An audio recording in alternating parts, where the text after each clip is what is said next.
రేవంత్ రెడ్డి ఎట్లా ముఖ్యమంత్రి అయిందో మీకు తెలుసా? చెప్తా వినండి.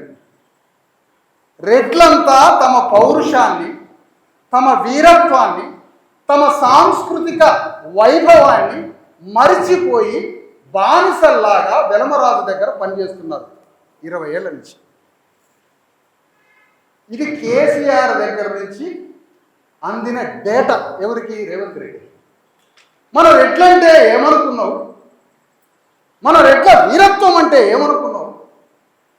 రెడ్ల తలలో పగలగొట్టి ఆ రెడ్ల తలలో ఉన్నటువంటి గుజ్జును మొత్తం తీసేసి అందులో అన్నం కలుపుకొని తిన్నారా రాజకొండ దొరలైన వెలమూళ్ళు. పౌరుషం లేదా రెడ్లకి? ఏ మాట? ఈ మాట రేవంత్ రెడ్డి అంటాడు రెడ్లతో.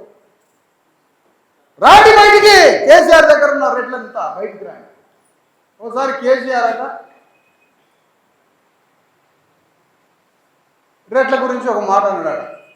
ఏమని? రెడ్ల గొడ్లతో భూమిని దున్నించి ఒడ్లు పండిస్తా అన్నాడు. రెడ్ల గొడ్లతోటి దున్నించి ఒడ్లు పండిస్తా. ఈ మాట చెప్తుంటే రెడ్ల నవ్వినాడు. అప్పుడు రేవంత్ రెడ్డి, అరే మన రెడ్లని ఇట్లా అవమానిస్తున్నారా, రాండి బయటికి అని ఒక్కొక్క రెడ్డిని బయటికి పిలుస్తున్నాడు. రేవంత్ రెడ్డి అంటే కేసీఆర్ కన్నా ఎంతో తెలియగలడు. తొలివెలుగు రఘు రేవంత్ రెడ్డిని ఇంటర్వ్యూ చేసేటప్పుడు ఇంత ఉన్నాడు, అమాయకుడు పిట్టలాగా అనుకున్నాడు రఘు. మా తొలివెలుగు రఘు అట్టలేడు. నీకు తెలియదు కథ, నీకు తెలియదు. కేసీఆర్ని ఓడగొడుతున్నాడంటే అంతకన్నా మేధావిగా అంతర్జాతీయ రెడ్లంతా కలిసి రేవంత్ రెడ్డిని తీర్చిదిద్దారు. ఏమని తీర్చిదిద్దారు? కాకతీయ సామ్రాజ్యంలో రెడ్ల రాజ్యం ఉంది, గోన గన్నారెడ్డి రాజ్యం ఉంది, మనకి పెద్ద రెడ్ల డైనాసిటీ ఉంది. కులం గురించి తెలుసుకో, పార్లమెంటు గురించి తెలుసుకో. కులం అనే ఆయుధాన్ని పట్టుకొని కరెక్ట్గా ఆయుధంతో నూరుకుంటూ కులం ఆయుధంతో కులాన్నే నిర్మాణం చేయి, నిర్మూలన కాదు. అనేక విషయాల్లో తర్ఫీదిస్తే రేవంత్ రెడ్డి పిసిసి అధ్యక్షుడైనాక రెడ్లతో అర్ధరాత్రి 300 రెడ్ల మీటింగులు పెట్టాడు. అర్ధరాత్రి. మనకు అర్ధరాత్రి నిద్ర వస్తుంది, కాలాతీతమైన కాలాతీతం. మరి అదే పదం, అదే ఏం చేస్తుంది? కొన్ని పదాలకు మనం పెట్టేటట్టు 10 గంటలకి కూర్చొని 300 మీటింగ్లు అటెండ్ చేసింది రెడ్లు. మీటింగ్లు అటెండ్ చేసేసరికి కేసీఆర్ ప్రభుత్వంలో 90% రెడ్లే డబ్బులు మిగిలిండ్రు, రెడ్లే రాజ్యంలో ఓటర్ తీసుకున్నారు, రెడ్లే మొత్తం రెడ్లకి ఇచ్చే భూముల మీద రైతులకు ఇచ్చే రైతు బంధు తిన్నారు. బ్యూరోక్రసీ, పాలిటిక్స్, అధికారం, భూమి, ఇండస్ట్రియల్ లోన్స్ మొత్తం మింగి రెడ్లే సమాధి చేసిండ్రు కేసీఆర్.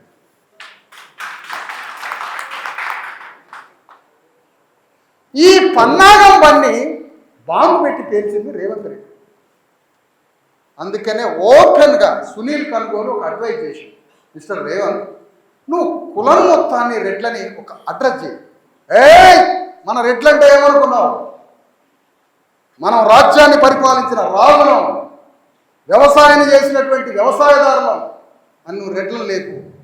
మరి బీసీ ఎస్సీ ఎస్టీ వాళ్ళు పిచ్చోళ్ళరా నాయన, ఎన్నికలప్పుడు వాళ్ళని కొనుక్కోవడమే కదా, నువ్వు రెడ్లను లేపు అన్నాడు. మనోడు రెడ్లను లేపు. అట్లా 300 మీటింగ్లు పెట్టి అర్ధరాత్రి నేను రెడ్లకి నాయకుడిని ప్రకటించాను. మరి మనం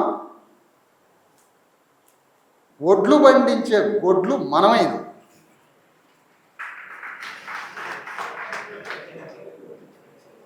ఒడ్లు పండించే గొడ్లు మనమైంది.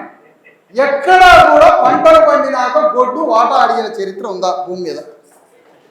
మనం ఎప్పుడైనా వాటా అడిగినామా? తెలంగాణ ఉద్యమంలో మనం ఎప్పుడైనా జాతీయ ఉద్యమంలో వాటా అడిగినామా? మనం ఎప్పుడైనా నక్సలైట్ ఉద్యమంలో వాటా అడిగినామా? మనం ఎప్పుడైనా సాయుధ పోరాటంలో వాటా అడిగినామా? ఎక్కడ వాటా అడగలే మనం. ఎందుకు? పంటలు పండించిన గొడ్లు ఎక్కడన్నా వాటా అడిగినాయి. బీసీ ఎస్సీ ఎస్టీలు మేము నీతి మంత్రం కదా వాటా. అందుకనే మనల్ని బలి తీసుకుంటూ వచ్చాం. బలి పశువులం అయిపోయింది. తెలంగాణ కథ, తెలంగాణ కథ, కథ చెప్పడంలోనే ప్రపంచం నిర్మాణం అయితే నేరేట్ బిల్డప్ చేయడం. కథ చెప్పుకుంటూ వచ్చిండు మనవాడు, కథ చెప్పుకుంటూ వచ్చిండు. అందులో కాటమరాజు రాని, అందులో సర్దార్ సర్వాయి పట్టణ గౌడ్ రాని, అందులో పండగ సాయనని రాని, అందులో అంబేద్కర్ని రాని, అందులో ఎవరిని రాని. ఏంటంటే ఇసుక, అది మూటలు, ఇసుక ఇసుక అంటాడు.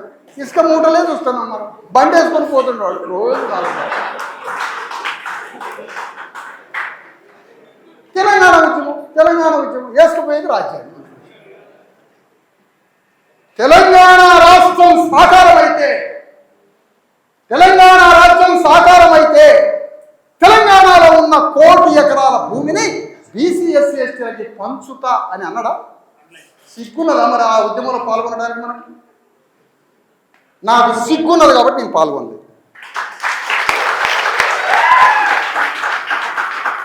తెలంగాణ రాజ్యం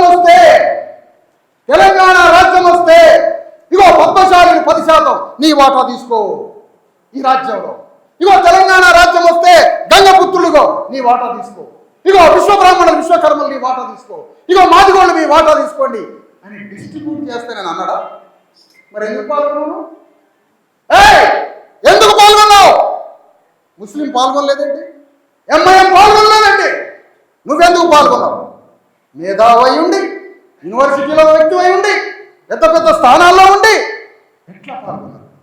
భూమి అడగలేదు, మరి నువ్వు మార్క్సిజం చదివినావు కదా, నువ్వు కమ్యూనిస్ట్ పార్టీలో పనిచేసినావు కదా, మళ్ళీ పనిచేసినావు టీఆర్ఎస్, మళ్ళీ పనిచేసినావు. అక్కడ భూమి గురించి తెలుసుకున్నావు కదా, వాళ్ళ గణితార్కిక భౌతికవాదం అన్నావు కదా, వాళ్ళ పాఠాలు నేర్చుకున్నావు కదా, మార్క్స్ పాఠాలు. మళ్ళీ ఎట్లా వచ్చి పనిచేసినావు మార్క్స్ దగ్గర నుంచి టీఆర్ఎస్? భూమి పంచకుండా తెలంగాణ నెత్తురులు ఏరులై పారి, కృష్ణా గోదావరి నదులు కాదయా, మన నెత్తురు పారింది ఇంకో నది. నీ నెత్తురు పారింది భూమి కోసమే.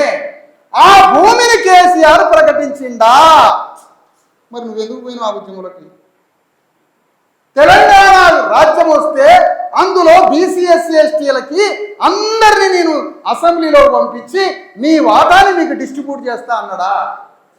మరి ఎందుకు వాళ్ళు అంటే తెలంగాణ వస్తే సరిపోయిందా?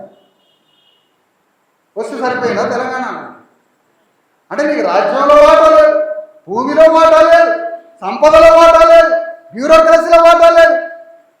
మరి ఏది నీ తెలంగాణ ఎడ్యుకేషన్ పాలసీ ఏది? ధ్వంసం అయిపోయినాయి కదా స్కూల్స్ అన్ని. బడ్డుపైన నా కొడుకల్లారా స్కూల్స్ ఎట్లా ధ్వంసం అయిపోయిందిరా? అడిగేవాడు లేడనా? ఎట్లా ధ్వంసం అయిపోయినాయి? 40,000 స్కూల్స్ ఎట్లా ధ్వంసం అయిపోయింది? హాస్పిటల్స్ ఎట్లా ధ్వంసమైంది? స్కూల్స్ ఎట్లా ధ్వంసమైంది? రోజు మామూలు ఎట్లా ఆత్మహత్య చేసుకొని వస్తారు? ఇదేనా తెలంగాణ? వీడు అర్జెంటుగా దిగిపోవాలి కేసీఆర్ అని ఈ రేవంత్ రెడ్డి పోయింది. ఓకే కేసీఆర్ని దింపుతాం. నువ్వు తెచ్చే రాజ్యంలో మా వాటా ఉందా? మరి ఎందుకు దింపాలి? రేవంత్ రెడ్డి తెచ్చే రాజ్యంలో వాటా ఉందా? వాటా ఉంది కాదు, మా రెడ్లే రాజకీయ నాయకులు చెప్పిండు ఓపెన్గా. అయినా దించినాం. రేవంత్ రెడ్డి ఎక్కి ఎంత మోసం. మన అజ్ఞానంతో మన కులాలే చచ్చిపోయాయి. మన అజ్ఞానంతో మన కులాలు, మన సమాజం చచ్చిపోయిందండి. చచ్చిపోతుంటే ఆ దినాలకు పోయి మళ్ళా ఆ దినాల కాడ కోటం సుక్కలు దాగి వస్తాయి. నీ ఇదే చెప్తా పోయి ఓపెన్గా తెలంగాణ అంతా తిరుక్కుంటా. నన్ను ఎవరేమనుకున్నా పర్వాలేదు. విప్లవం అంటే నిజం మాట్లాడుతుంది.